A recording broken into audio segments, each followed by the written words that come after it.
Thank you very much and good afternoon. On behalf of Chemplast Sanmar Limited, I extend a very warm welcome to everyone joining us on the call today.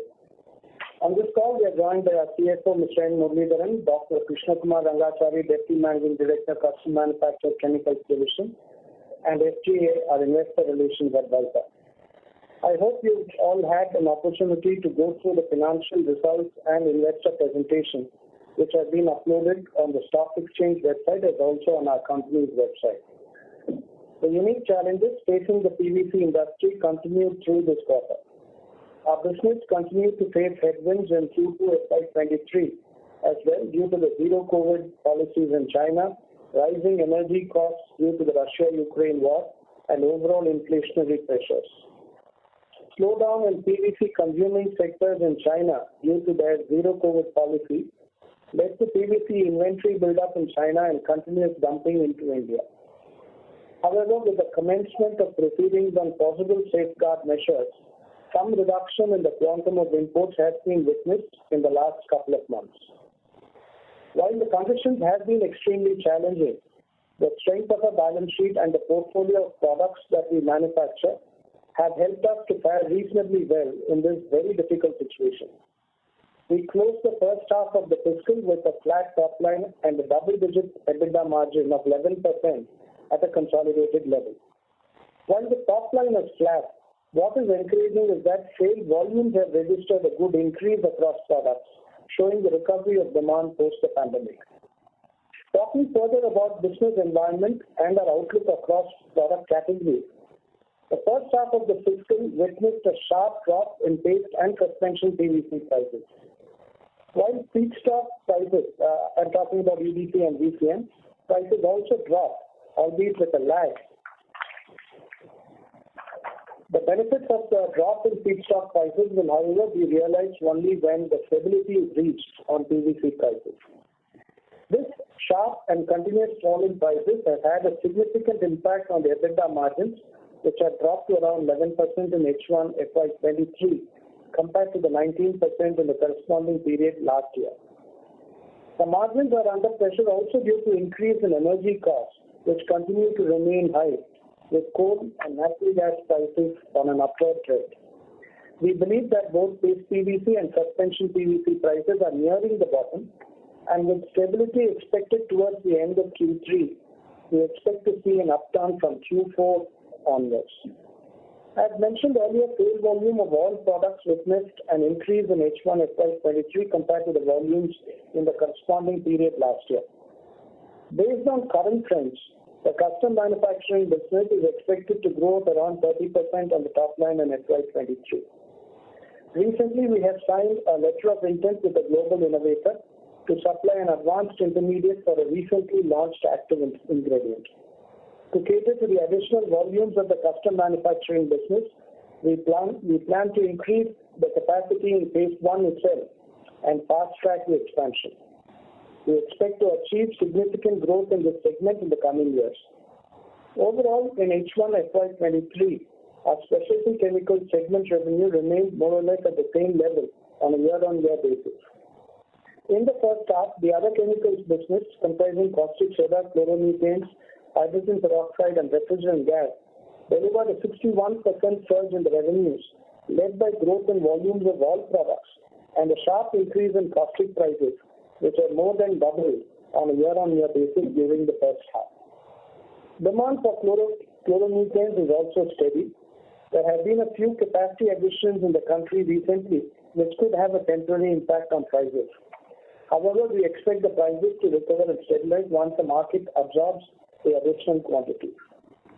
Hydrogen peroxide demand increased on the back of improved demand from the paper industry. The outlook remains positive with rising prices due to the tightness in natural gas availability impacting supply of hydrogen peroxide in the region.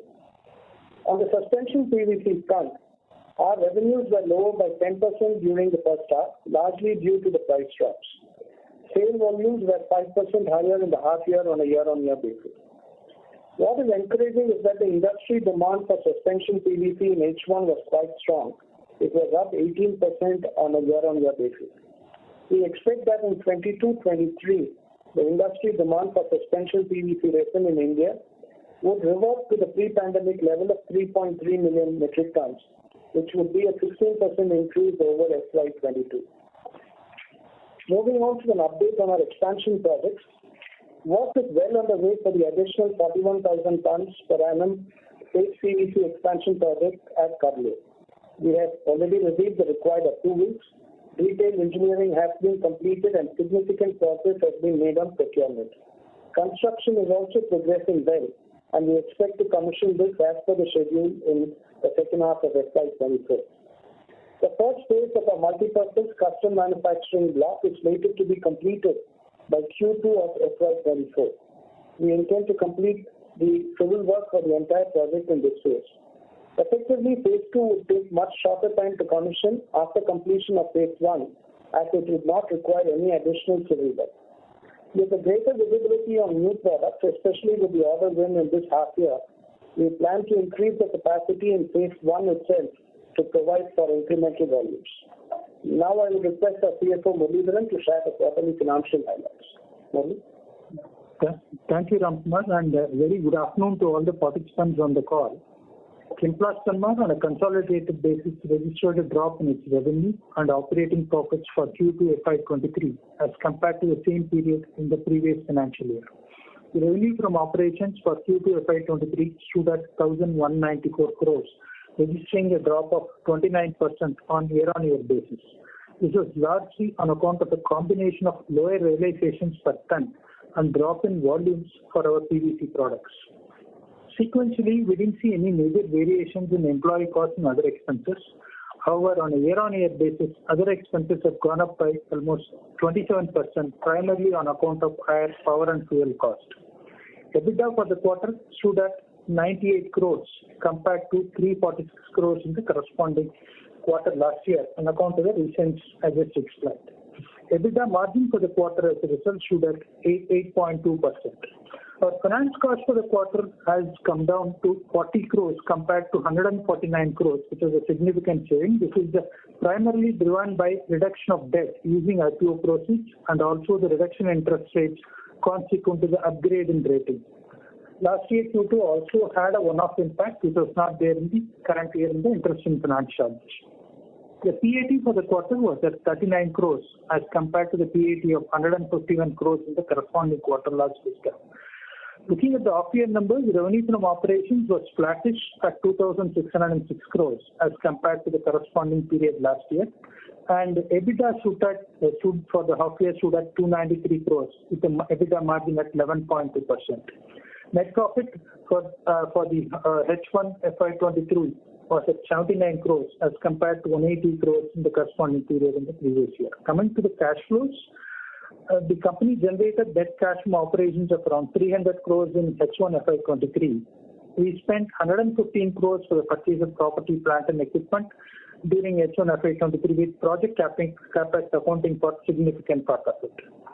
As mentioned earlier, to cater to the additional volumes of custom manufacturing business, we plan to advance some of the capacity planned in phase 2 in phase 1 itself, which will lead to the project cost from phase 1 moving up from 260 crores to 310 crores. We have tied up the loans for the Paste PVC project and partially drawn down the loan. We have drawn 80 crores during this quarter. We are in the process of tying up the debt for the custom manufacturing business, which will get tied up in the ensuing quarter. With a healthy cash balance of 1,400 crores, we continue to be net cash positive on a consolidated basis. With this, I conclude the presentation and open the floor for further discussions. Thank you. We will now begin the question and answer session. Participants who wish to ask a question may press star and 1 on your touchtone telephone. If you wish to remove yourself from the question queue, you may press star and 2. Participants are requested to use handsets while asking a question. Ladies and gentlemen, we will wait for a moment while the question queue assembles.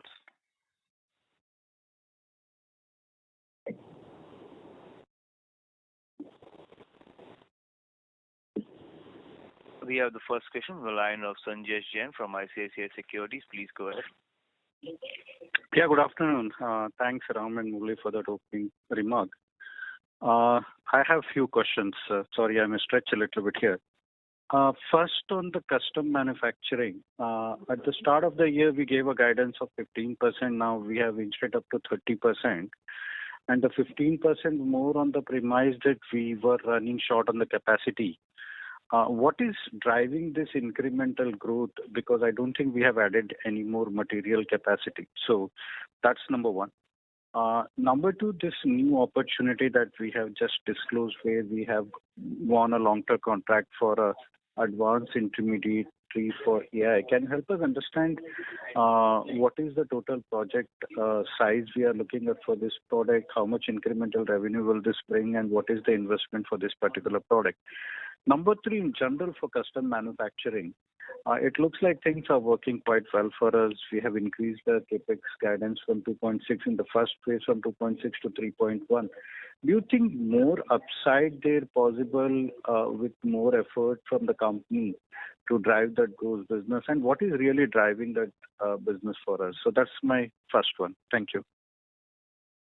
Okay. Good afternoon. This is Krishna Kumar Rangachari. With respect to the first question on capacity in the existing site, yes, we are out of capacity, but I have to say that the good chemical engineers in the manufacturing facility, we seem to keep finding some way to debottleneck or squeeze or sweat the assets. So the top line growth is driven by the fact that we're just figuring out to get some incremental volume on the products or the campaigns that we are running this year. So that's what is going on. On the letter of intent, unfortunately, we cannot give much details because of confidentiality reasons with the customer. But it is a significant development and a milestone. The customer is very bullish on the AI that they have launched. They expect it to be a blockbuster, and we think this will have a significant impact in terms of capacity utilization of our new production block. Anything else you want to add, Murali, on that? Sure. This is also adding to our thought process in terms of increasing the capacity in phase one itself. Because as this AI itself will occupy significant part of the phase one capacity expansion that we are doing. So this we believe is a significant win for us. I think it will occupy significant part of phase one of capacity and will add materially to the revenue of the custom manufacturing business in the coming years. And your third question was on more upsides and should we be doing anything differently. We have the pipeline that we have is fairly strong as well as quite broad in terms of the number of products that we are working on. And then that's Murali and Ram indicated.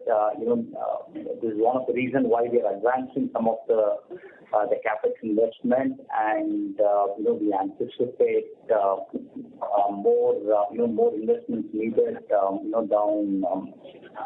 the road as and when the projects materialize. And what is driving the growth? It is basically the innovator companies in this space are looking for reliable partners outside of China and outside of Europe. China was a big factor, till 6 or 9 months back, and with all the issues now going on in Europe, they're also realizing that they would need a stronger alternate geography to source their material from. So hence the focus is on India, and as they look for partners, there are not that many reliable partners to meet the stringent requirements of the global innovators in terms of health, safety and environment compliance, the strong ethics and the value system related to maintaining their intellectual property. And companies with a track record of execution, and so that's what is driving the growth and the pipeline for us in this space. Yes, and just to add to what Krishna said, with all these positives and with us putting steel on the ground, showing sort of our intention to put capex in this, is actually attracting a significant interest from the innovators, and which is resulting in a strong pipeline. And to your question whether there is upside to this, we do believe this is an area which has unlimited potential for growth. So we do believe that this is definitely an area for growth in future, and we would be looking to fast-track growth in this area. Thanks for that. Krishna, one just follow up on that, the letter of intent thing.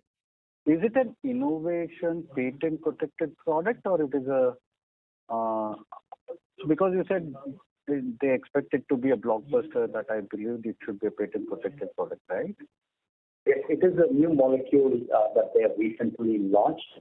So yes, it would be protected. It would be a patent protected product. So it also means that have we worked on this product before this, or we got an entry post the commercialization of this product? At what stage we started engaging the customer? So this, I think in prior calls I've said that the timeline on all these projects is anywhere between 18 to 24 months. This is something we actually started working almost 2 years back, and we have been on a development mode with the customer, and parallelly, they were going through some registration process, and which I think most of it is done from their end. And so this is, again, this product has already been launched commercially by the customer. So they do have a very limited supply chain for the raw materials, and now they are expanding the supply chain. Fair enough. And any update on pharma side? Are we doing anything, or the action is more on the agrochemical side? So we do have, currently we do have intermediates that we are supplying into the pharmaceutical end use. That is also an area of focus for us, and we are working on various projects in the pipeline for that. But that's, again, as you may be aware, the pharma CDMO is slightly different when compared to agrochemical, and more longer lead times, as well as more and you need to have a much more broader pipeline in terms of the number of projects that you need to work on to get to a commercialization in a stage gate type approach. So, but we are working on the pharma side. But we have few products on the CDMO on the pharma side. Yes, absolutely. Both now and historically, they've always had capabilities as well as chemistry. By capabilities, I'm saying both chemistry as well as the regulatory and the quality assurance and quality control that's required on the pharma side. So we have the capabilities, and we do have in that space even now.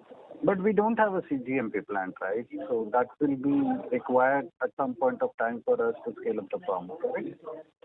So CGMP is required only if you are making the actual API.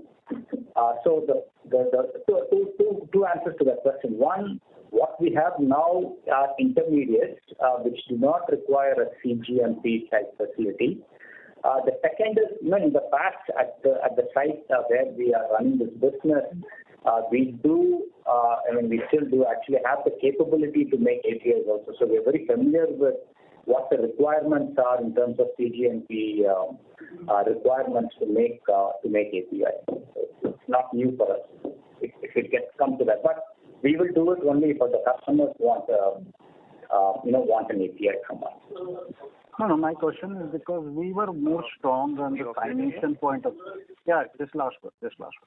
So on the cyanation side, we were very strong, right? And I thought cyanation had a much more stronger application on the pharma side than agrochemical side. Am I missing anything here? No, not really. Cyanation it's useful both in both those end markets. So again, so we do cyanation for pharma as well today. So, but I'm saying we are in the intermediate space. We don't make any APIs for our customers in this space right now. So that's what I'm trying to say. But I'm saying that we have the capability, to make APIs if we need to. Great. Thanks for all the answer. I do have a lot of questions on PVC, but I think the operator want me to come on the queue. I'll get back on the queue. Thank you. Thank you. Thank you. We have the next question from the line of Ahmed Madha from Unifi Capital. Please go ahead. Thank you for the opportunity. I'd like to probe more on this topic of custom manufacturing as Sanjay was discussing. So first part is, so earlier I think we had 350 crore, 340 crore capex plan combined both phase 1 and phase 2. Now that we are doing 300 crore in the phase 1, what are thoughts on the phase 2 of capex? How should we look at it, and what are the timelines for the same? You're right. Actually, we are fast-tracking the capex and incurring significant part of it in phase 1 itself.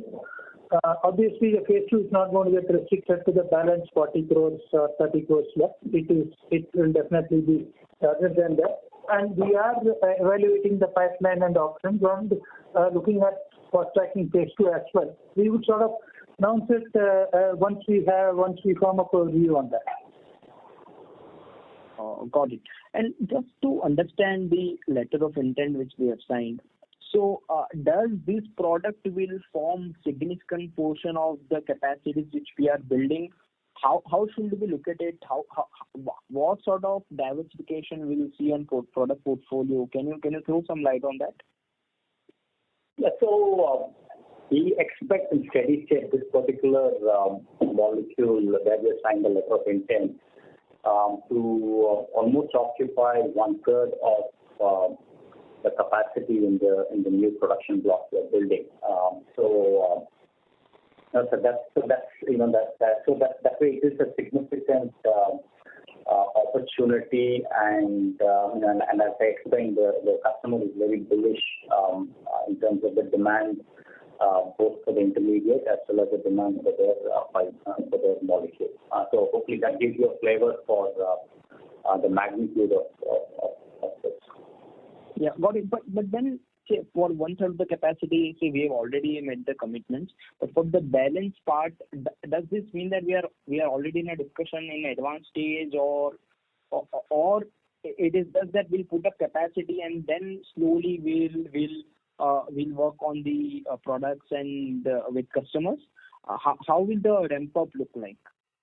So okay. As I explained in the previous question, this particular molecule that for which we signed a letter of intent, we have been working for almost 2 years. So we have a number of such products that are in the pipeline, either at similar levels or at different levels of commercialization or qualification. So you would have to wait for us to come back to you in the future in terms of how those molecules are moving in the pipeline.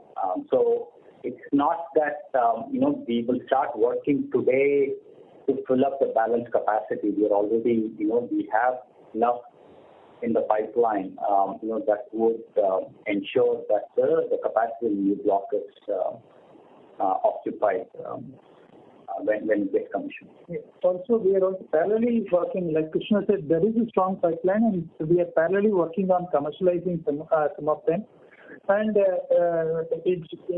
we have not talked about the individual products, and we have talked about this area because this we felt is a significant part of the capacity, so we are highlighting it. Doesn't mean that we are leaving the other capacity unaddressed. We have sufficient pipeline to take care of the other capacity as well.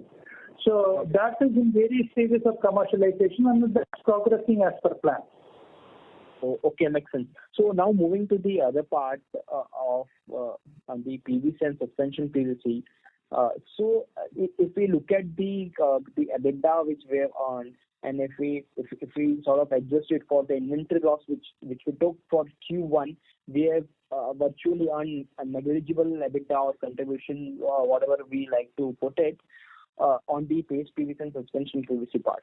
So now going forward, or as of today, how do the spot spreads look like, considering that PVC prices have corrected more than 50%? The raw material prices also corrected, but then there is competition from China, and there are a lot of other factors as well. So how do the spot spreads look like, and where do we end here Q3, Q4 in terms of the spreads which we're talking about in terms of $250, $300 a ton? How does that look like now?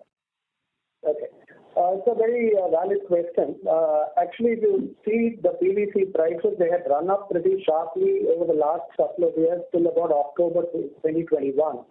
And thereafter, they had come off a little bit, but the sharp drop in prices really happened from around March or April of this year. And if you see the number and quantum of price drops, there have been, from April onwards, there have been more than 12 drops in suspension PVC prices alone. And this kind of frequent price drops obviously affects the sentiment. Unfortunately for us, this also coincided with the monsoon season, which is typically a weak season for demand for suspension PVC in India. So this was a combination of both that weak seasonal demand as also the fact that pricing sentiments were so negative. And that kind of fed on each other. The margins have, in this kind of a situation where prices keep falling, unless people are absolutely sure that the price drop has stopped, the buying sentiment is also then weak, and people buy only for their immediate need and not for inventory. And today, across the PVC channel, the inventories are running low, and people have still continued to buy only for their immediate need. Because the perception is that the bottom, while we are close to the bottom, we are still not yet completely there. So to address your specific question, we believe that given the cost price dynamics, we are close to the bottom. But it will take maybe another month or so for us to see it. And therefore, by end of Q3, we will have that stability come back. So Q3 will continue to be a difficult quarter as far as margins and prices are concerned on PVC. And we will start seeing once that stability in prices comes back, and if it comes back as we expect by around December, Q4 should see the reversal. Okay, can you quantify the spread number? Earlier, I think you have even explained the contribution margin per ton even monthly wise. So can you quantify what sort of spread or contribution margin we are running now? Currently, the margins are roughly around $180 level. CFR India prices are somewhere around $825, $30, and VCMK for Asia is around $640 to $650 level. So roughly around $180 and $190. Okay. So is this fair way to understand that? Request you to kindly come in queue for follow-up questions, sir. Sure. Thank you. Thank you. Participants who wish to ask a question may press star and one on your touchtone telephone. Participants also request you to kindly restrict your questions to 2 per participant. We have the next question from the line of Rajesh Kumar Ravi from HDFC Securities. Please go ahead. Yeah, hi sir. Good afternoon. Am I audible? Yeah, please. Yeah. So just as a follow-up with the previous participant's question, I just wanted to understand what is the outlook in terms of the pricing, and how is the global dynamics playing out, the China factor, and what we hear from other players that the US prices demand is weakened and that is having a negative impact on Indian prices and the resin prices. Could you share your thought, please? Sure. Let me address the demand part first. The demand for PVC in India is actually strong. This first half has seen a 17% year-on-year increase, and we expect the full year, like I said in my opening remarks, to be back to the pre-pandemic level of 3.3 million tons, which is 15 to 17% year-on-year over FY22. Therefore, the demand in India is quite strong. It is a fact that demand in, for instance, the US has come off a bit, largely due to higher mortgage rates. But there again, if you see the earnings calls of some of the large PVC producers in the US, they are pretty confident that this will come back by the middle of Q1 of their calendar year, which is the January-March quarter. The biggest problem has been in China. We've been highlighting this. In fact, you would appreciate that as a company, we were the first to highlight this and very transparently recognize an inventory write-down as well in Q1 itself. And this is largely due to the zero COVID policies of China. Around 75% or so of their capacities are in the northwest of the country, and 70% of the demand is in the southeast. And while all the COVID-related lockdowns have been concentrated, unfortunately, in the southeast of China, and therefore the demand for PVC has come down while the production continues. And that is what has led to this entire sharp drop in prices starting from around March or so. We believe that it is getting close to that end in terms of the quantum of the price drops or the frequency of the price drops, largely because costs will also kick in at this point in time. And beyond a certain level, prices cannot go down. So the Chinese producers may also ease off a bit. So the recovery in demand in China is what will drive the prices up in the future. Now, when that will happen is the question, and that is dependent on the reversal of zero COVID and the opening up of the Chinese economy. But the stability is, we expect it to come by around December this year. Okay, so this Chinese factor, so is it still continuing to be a major issue, or are things stabilizing in terms of the domestic consumption in China? The expectation largely was that post the Communist Party Congress that happened recently, zero COVID policies would be eased off and life as normal would return. But there is still some question mark on that. So it is not very clear at the moment when that would happen. It may happen in a couple of months, or it may take a quarter or so. But obviously, the fact that the economy in China is being badly hit by this, and there is some discomfort, to put it mildly, in society as well there.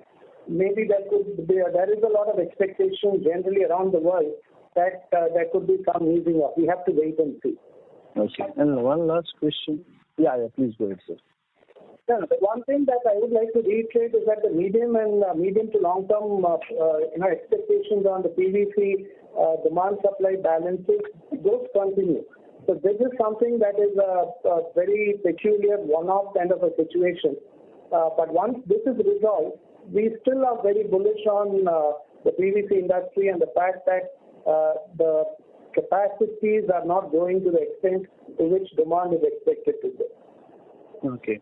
And so just this follow-up, you mentioned that this first half we have seen 17% growth in the PVC demand in India. So could you share what is the demand number for FY22 and what sort of number you are looking for FY23 PVC demand in India? FY22 was 2.83 million, and we expect that this will go to 3.3 million in FY23. Okay, and 21, how much was this number, sir?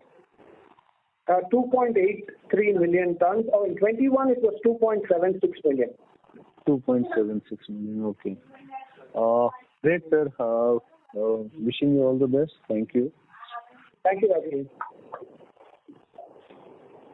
Thank you. We have the next question on the line of Yogesh Tiwari from Arihant Capital Markets. Please go ahead. Thank you, sir. Am I audible? Yes, please. Yes, my first question is basically on PVC. So, sir, can you quantify the Chinese imports? What would be the monthly run rate for Q2 Chinese imports for PVC compared with that in October? This is the operator. Sorry to interrupt. Would request you to kindly go on the handset mode because your audio is not very clear, Mr. Yogesh. Sure. Yeah, am I clear now? Yes, much better. Yes, sir. So just the first question is on the Chinese imports for PVC. If you can quantify what would be the monthly run rate for Chinese imports in Q2 versus that in October? Okay. Actually, October numbers have not yet been revealed because we depend on officially released data. But if you look at the last few months of imports from China, in April we received something like 67,000 tons from China. In May, India received 90,000 tons. In June, it was 98,000 tons. In July, it was 76,000. And then in August and September, they've fallen off to 32,000 and 20,000. This is largely to do with the commencement of safeguard measures investigation by the government based on a representation by the industry. That is an ongoing process, so there is some drop-off in the imports from China. Thank you, sir. And sir, the other question is on other chemicals. So it looks like that realization in other chemicals has declined on a quarter-on-quarter basis. So if you can help us understand what product it is, basically chloromethane, caustic soda, which product is actually leading the decline? Okay. Actually, caustic soda has gone up, and metron gas, refrigerant gas has also gone up. Chloromethane, I'll rephrase it. My apologies. Chloromethane is from around 60,000. I think it's around 52,000. So it's not. None of these have really gone down significantly. Caustic soda has again hovered at around the 52 to 56,000 rupees per ton. And in fact, it is in October again. It is back at the 56,000 rupees a ton.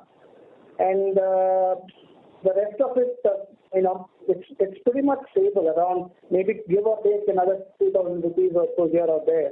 But they are more or less stable in the other chemicals. Sure, sir. And lastly, one on the other chemical itself, there has been an increase in volumes on a quarter-on-quarter basis, about 10%. So this will be driven by what would be the drivers for it, the volume increase? The caustic volume has gone up this quarter compared to the previous quarter. Okay, sure. And if one question, if I can just come in, like for specialty chemicals, like Q2 seems to be a very strong quarter, like 20,000 tons last year also and this year also. So is there any seasonality in specialty chemicals for Q2? Not so much. Actually, paste PVC doesn't have the kind of seasonality that suspension PVC has. This is pretty normal. We have pretty much around the clock kind of sales for paste PVC. Okay, because Q1 we had about 14,000 tons in specialty, the volume. So that was because of some stock that was built up. Part of it has been liquidated in Q2. So in Q1, actually, like Ram was also explaining earlier, when the prices were falling, people were holding the purchases to some extent, which resulted in lower volumes in Q1. Otherwise, generally, unlike suspension PVC, we don't have a seasonality, so much of a seasonality in paste PVC as specialty. Sure. Thank you, sir. That's all from my side. Thank you. We have the next question from the line of Dhaval Shah from Girik Capital. Please go ahead. Hello. Yeah. Hi, sir. Sir, with this volatility in the PVC prices, how will this impact your decision-making process for the next round of capex? Because we have been interacting since past 1 year now. The scenario and the commentary by the management was much different, and we were expecting a global demand-supply mismatch to sustain for a long time. And there was a lot of positivity around the PVC demand supply. And now we are at this juncture. So how will this impact the next level expansion in the PVC? Yeah. As I said just a little while back, also we continue to be bullish on the medium to long term prospects of PVC. The demand supply structure of the industry has not changed at all. What has happened over the last few months is really this one-off event revolving around COVID and then suddenly you find a country which accounts for around 40% of the global capacity, their demand drops off suddenly, and then they start exporting to the rest of the world. Obviously, that will have an impact on prices around the world. It is not just in India. The prices have been affected around the world. But this is not something that is expected to continue. China's demand will come back. Their economy will come back once the zero COVID measures are eased. And when that happens, we believe that the situation that we have spoken about in the past will continue to reassert itself. So PVC demand will grow faster than PVC supply will, and that will lead to a tightening of the capacity for PVC. It will play itself out. I don't think we should let the immediate short-term change the views on the medium to long term. Okay. So then about the next leg of expansion in the suspension PVC business, by when can we expect any decision on the same? Yeah, as we've always been saying, we don't have any final decision. We've not made any decision on the expansion of suspension PVC. We have focused on expanding our specialty businesses, which is why you're seeing the fast tracking of the expansions on custom manufacturing business, as also the expansion of our paste PVC business. We have already well into our projects on both of those, and we are on track to commission those. Suspension, we don't have any investment plans as of now. Okay. Yeah. Thank you, sir.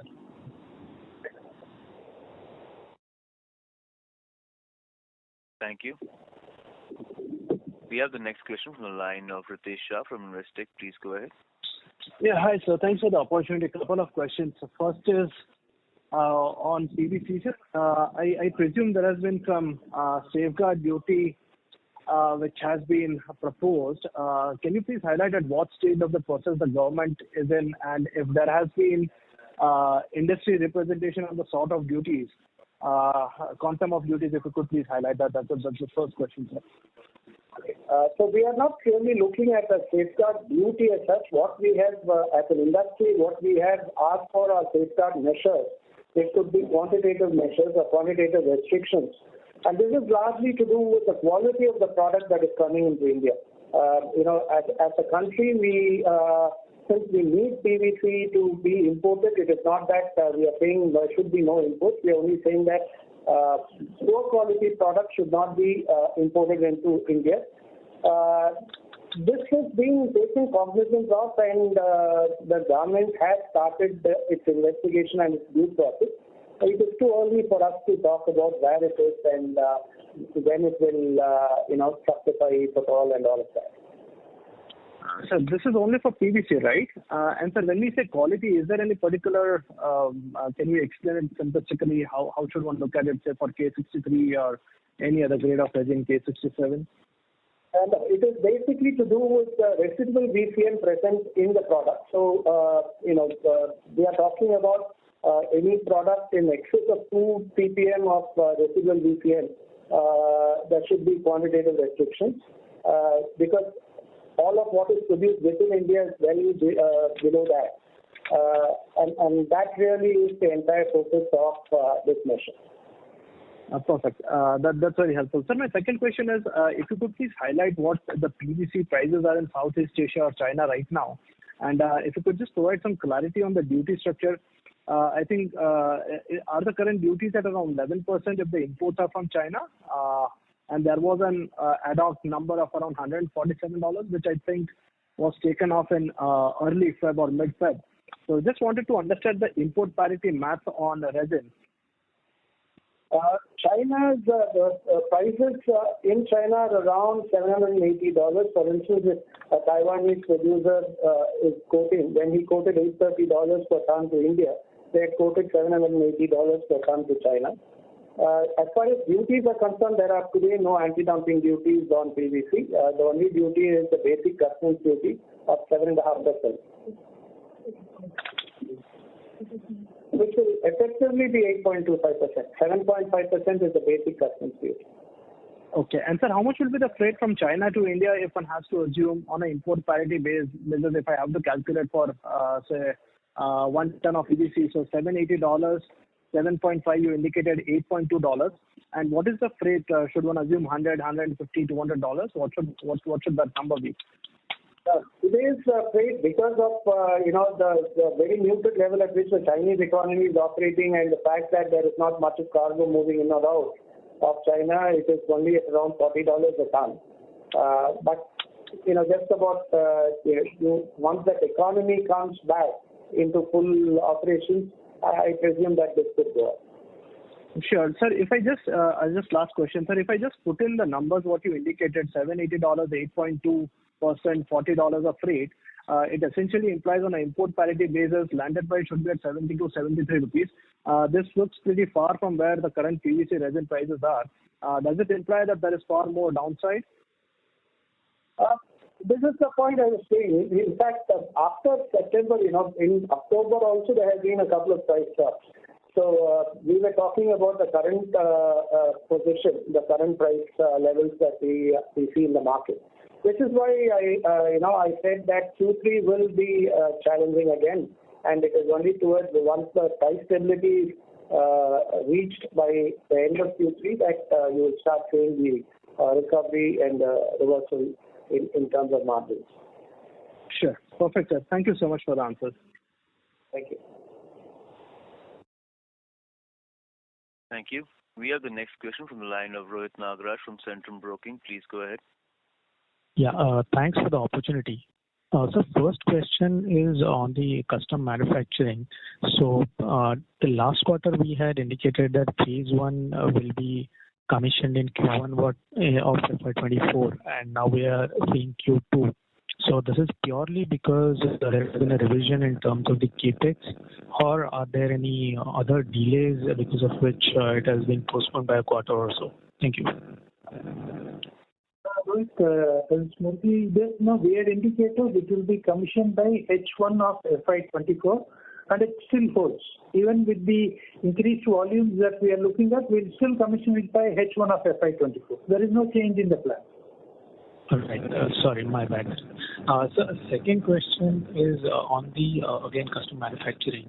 So what kind of product pipeline usually we have, and what are the product commercialization schedules that we expect over the next maybe 2 to 3 years? And generally, how much time does it take from an inquiry to commercialization perspective? Sorry to interrupt. Mr. Rohit, your voice is breaking in a bit. Can you go off the speakerphone one? Yeah, is this better? Yes. Yeah.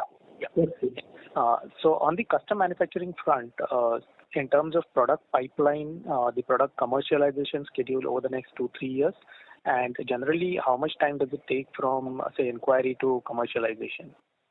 Thank you. Okay. Yeah, this is Krishna here. So typically it takes anywhere from 12 to 24 months from inquiry to commercialization. And as we have indicated in the past, we have a number of products at various stages of commercialization, and we will keep giving you updates as and when each of these get closer to commercialization. Just like we have announced today on Friday regarding signing a letter of intent for one of the projects we're working on. All I can say is the pipeline is very healthy and moving forward at fairly quick pace with respect to qualification and commercialization. Also, the fact that we are advancing the capex, part of the capex from phase 2 to phase 1, obviously sort of is due to the fact that the pipeline is empty and we are looking at capacity for additional volume. So that demonstrates our confidence in terms of our pipeline and the pace of commercialization. Right. Got it. So just one last question, if I may have. In terms of cash balance on our balance sheet, we currently have a strong balance sheet. So are there any plans of going in for any inorganic initiatives, coupled with whatever capexes that currently are ongoing on organic basis? Thank you. As far as the cash usage of cash is concerned, broadly, if you look at the cash we are carrying around 1,400 crores of cash by September end. Of that, almost 850 crores is to the subsidiary, which is CCBL, and 550 crores is to the holding company. And out of the 550 crores, we have already commissioned project creations of 750 crores, of which requires equity deployment of around 300 crores. So there is some surplus left. We would like to keep some buffer with us, but at the same time, we are also looking at number of growth opportunities, specifically on the specialty side.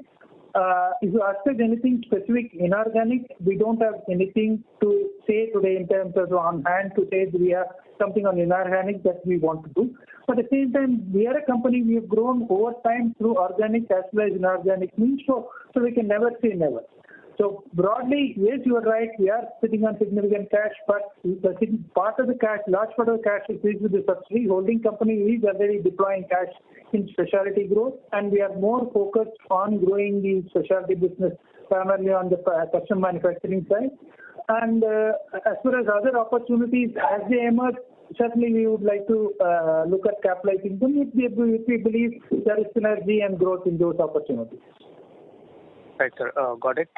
For answering all the questions, and best of luck, sir. Thank you. We have the next question from the line of Krishna Kumar Srinivasan from Lionel Capital. Please go ahead. Hi, good afternoon, Ram Kumar. You just mentioned a few things in terms of overall long-term demand situations and also China opening up. Considering the medium-term optimistic outlook and the cash that we have, would it be prudent to kind of stock up on the materials and probably build up stock, which probably can be used up going forward when the demand recovers sharply in the market? What would be your policy in such stocks? Thanks, KK, for the question. It would be difficult for us to build up stock, and maybe not so prudent to do that as well, because especially in the immediate short term, with the prices falling, any additional stock that we have will hurt us in terms of inventory losses. But even otherwise, the policy that we have built up over many years of experience is that we operate with wafer thin stocks on finished products. We normally have only around 4 or 5 days of production as inventory. And in terms of our feedstock as well, we buy it with a very tightly controlled supply chain, and the tankages determine the kind of stock that we can have. So there is not much of leeway there in terms of feedstock. Okay. Thanks a lot, and all the best for the future. Thank you. Thank you. We have the next question on the line of Nitin Tiwari from Yes Securities. Please go ahead. Hi, sir. Thanks for the opportunity. Most of my questions are answered. Just clarificatory ones. So you mentioned during your presentation and afterwards that in the longer run, you still see that the fundamentals for PVC market are intact in India in terms of demand and supply. So how do you see this evolving in terms of the capacity expansions that have been announced by your competitors, and some of them are pretty large ones. So correct me if I'm wrong, we have currently 1.5 million ton of production capacity in India, whereas the announced production capacity over the next 2 years is to the tune of almost 3 million tons. So we would practically be reaching about 4.5 by the end of 2 or 3 years. So then how do you see the pricing and the demand supply dynamics shaping up once this pans out? Okay. So the current demand for suspension PVC in India is around 3.3 million tons. That is what we expect it to be by the end of this financial year. And the current capacity is around 1.5 million tons. In 4 years' time, this demand is expected to grow to anywhere between 4.5 to 5 million tons. And the expansions that have been announced, they will come in phases. They will not all come together, and they may take 3 to 4 years.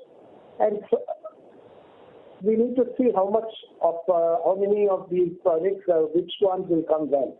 So even assuming that all of them come together by say 2026 or 2027 is when the final, all the capacities, all the phases and pulls will come in there, we will still be short in the country by 1 million tons or so.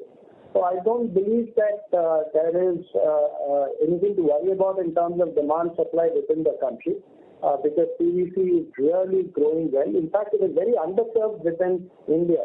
Our per capita consumption is hardly 2.5 kilos as compared to maybe Southeast Asia at 4.5 to 6 kilos. China is well above 12, and the rest of the world, the developed world, would be maybe around 16 to 20. So there is a lot of scope for demand for PVC in India to grow. Today it is constrained by lack of availability. When more capacity comes, we believe that the demand will grow even faster. So we do not foresee any threat because of this new capacity. We in fact welcome this. Right. Thanks for that explanation. The reason I asked because again, correct me if I'm wrong. Globally, we are oversupplied as far as PVC capacity is concerned. So far, the dynamics within India was such that we were underserved. There was under capacity. So, would you see? Do you believe that there could be any pricing pressure going ahead, given that now India would also be perhaps be reaching almost at our capacity as far as at least near-term demand is concerned, with these capacities coming up? So, of course, I understand that they're going to come up in phases, but as these capacities keep coming in, they will be closing the demand supply gap that exists. So, do you think that it has the potential to put pressure on pricing in any way? No, that's what I was trying to explain. Basically, as these capacities come on in phases, you would on the other side see the demand also going up every year. So by the time these capacities are finally in, you would have the demand having gone up to maybe 4.5 or 5 million tons. And that could result in the gap between demand and supply still at a very healthy million tons. That is, demand will be in excess of supply. So we do not believe that the situation in India is going to get tight in terms of availability. So long as the normal, demand pattern continues. And we are confident that it will continue for all these reasons that I said. One is the per capita consumption being low, and the fact that there is still so much space for PVC consumption to grow in India. The fact that in irrigation, less than 50% of the net crop sown area in India is still non-irrigated. Less than 50% is irrigated. More than 50% is still non-irrigated and dependent on the vagaries of the monsoon. And that is something that gives a huge opportunity for PVC pipes. And then in the non-agri sector as well, with so many new houses, the government-driven housing program, the smart city program, and all of that, you would find a lot of PVC consumption being required. And of course, for water, the drinking water, the Nal Se Jal program, even for that, there's a lot of pipes that would be needed. So all of these programs from the micro level and from the macro level, we're talking about the per capita consumption. There is enough confidence being generated that the PVC demand will continue to outstrip PVC supply within the country, even with all these new capacities. Great. Thanks for that clarification. Yeah. Thank you. We have the next question on the line of Ranjit from IIFL Securities. Please go ahead. Yeah, hi, sir. Thanks for this opportunity. So I have two questions. Firstly, on the balance sheet front, so we have net cash. At the same time, we also have a sizable debt on the balance sheet. And I believe that the cash and the large portion of the debt is sitting in the CCVL. So just wanted to understand the thoughts behind carrying this debt on the balance sheet. Do we intend to pay this off? Was the thought process?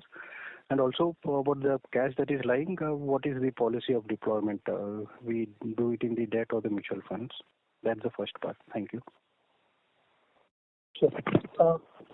As far as the debt that we carry in the balance sheet, we do believe that debt is an integral part of capital structure.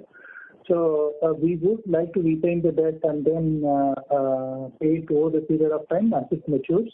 And as far as the cash in the balance sheet is concerned, like I explained that earlier as well, we have 1,400 crores of cash, out of which 550 crores is in the holding company and 850 is in the subsidiary. And we don't deploy in mutual funds, we deploy only in bank deposits. So what's the repayment schedule of the particular debt on the balance sheet in the CCBL? It has three components. The significant part of the debt runs till 2030. There is one small 150 crores which gets repaid in another 4 years' time. Okay, sir. Thank you. And the second on the CSM front, so all the capital that is we are deploying is going to generate revenue, or there is also an element of backward integration into that? No, this is basically CS custom manufacturing business. It's primarily revenue generating capex. We are adding capacity mainly to take care of the pipeline of products that we have and the incremental volume of orders that we have. Oh, sure. Thank you, sir. Thank you. Thank you. Due to time constraint, that was the last question. I would now like to hand over to the management for closing comments. Thank you everyone for joining us today on the earnings call. We appreciate your interest in our company, and if you have any further queries, please do not hesitate to contact SGA, our Investor Relations Advisor. Thank you very much and have a pleasant evening. Thank you. On behalf of Chemplast Sanmar Limited, that concludes this conference. Thank you for joining us, and you may now disconnect your lines. Thank you.